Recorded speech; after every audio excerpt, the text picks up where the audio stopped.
Hey, it's Amy Vanderlinden here at Moment of Truth, and we just wanted to talk today a little bit about sit bones, otherwise known as your butt bones or your ischial tuberosities. So it's the underside of the pelvis right here, where our perineum attaches, the bones where our hamstrings attach, quads in the front, all kinds of attachments.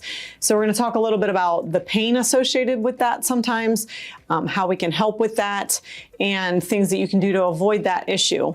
But whether you call it your butt bones, your sit bones, your sitting bones, don't call it your sits bones, that's just silly, or ischial tuberosities.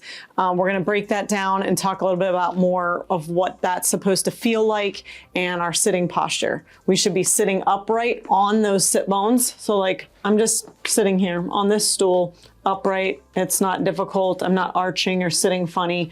I'm just sitting on my sit bones. That's how they're designed.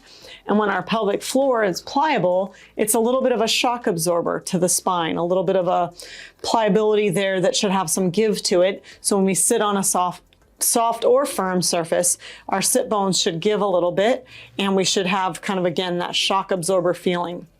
A lot of times when there's tension and pain, that sitting feels very rigid.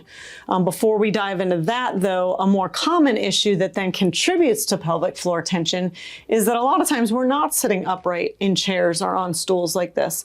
In our cars, sometimes on soft couches or recliners, or even maybe office chairs that don't fit us quite right, we end up doing what we call sacral sitting.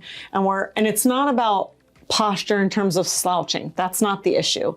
It's that we're tucked under. It allows for shortening of those pelvic floor muscles. And then when we try to sit regular or upright, that creates tension on the pelvic floor, when this should be our normal resting position. If we spend much time like this, it'll create a lot of that shortening, which will contribute to pain down the road. And it's tricky because we don't necessarily notice it at first. So that's where we're going to start. Stay tuned for the next video where we break it down.